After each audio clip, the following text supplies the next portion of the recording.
So what's the most sort of immediate, urgent, pressing thing? So we have to reduce our global energy consumption.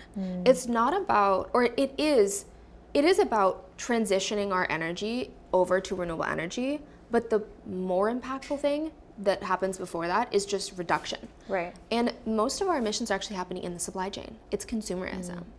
Most of our emissions are happening because we're mining metals and we're growing cotton, or we're mining oil for our polyester, and then there's these factories, and then there's all the shipping, and then there's like the consumption at the end, and then it gets landfilled, and then the methane.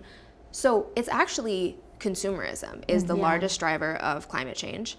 And also, this is like a growing thought process, or like it's starting to grow popularity in the climate movement, but even in the climate movement, I think a lot of folks don't understand this, is that climate change is actually not the overarching issue, it's overconsumption of resources. And climate change and air and water pollution and ecosystem degradation, all of those exist under the umbrella of overconsumption. Well, it's like when we look at at the graphs that show like when it really like ramped up, is with industrialization. Yeah, in the last 6 years, we've consumed 75% of the resources that we consumed in the last 100 years.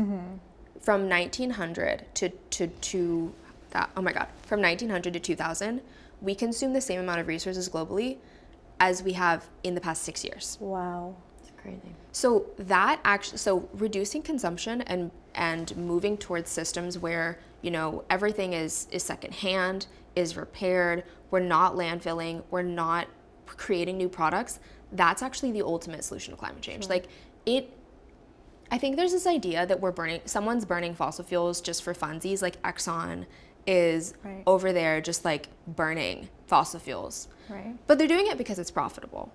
And so Exxon, yes, they have part of the responsibility, but then it's also that Shein and Zara and Toyota and Amazon also share the responsibility. Right. Like all the brands at Sephora and all the brands at Target and everything, they also hold the responsibility.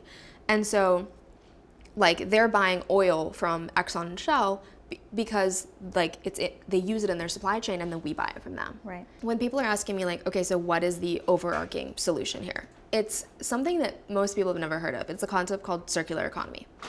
We basically need to transition our economy in order to solve climate change and all these other crises. We have to transition our economy to one where we're not just like endlessly extracting resources from nature, processing them and turning them into new goods, and then consuming them and throwing them away and starting that all over again.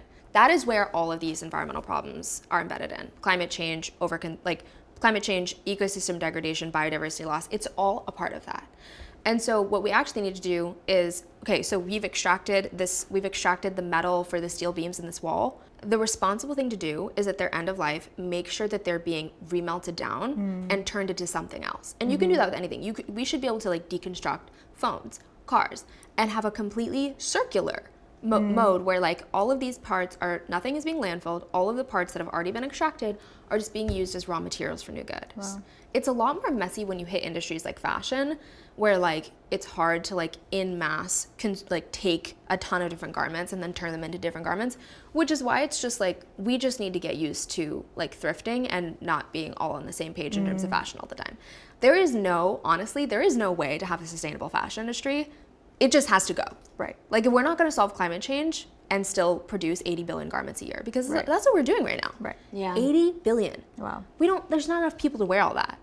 We're just like a third of it gets thrown away, I think. Wow. Just crazy. It's just crazy. So like the future of sustainable fashion is just thrifting. Wow. And people are like, it's really that simple. And I'm like, yeah, it's really that simple. Like we just have to like transition our economy towards keeping the resources that we've already extracted from nature.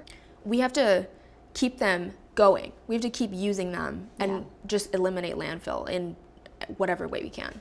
Yeah. Because right now like 7% of emissions are coming from mining. And so if we can use all the metals that we currently have and no longer landfill them, then we can stop mining.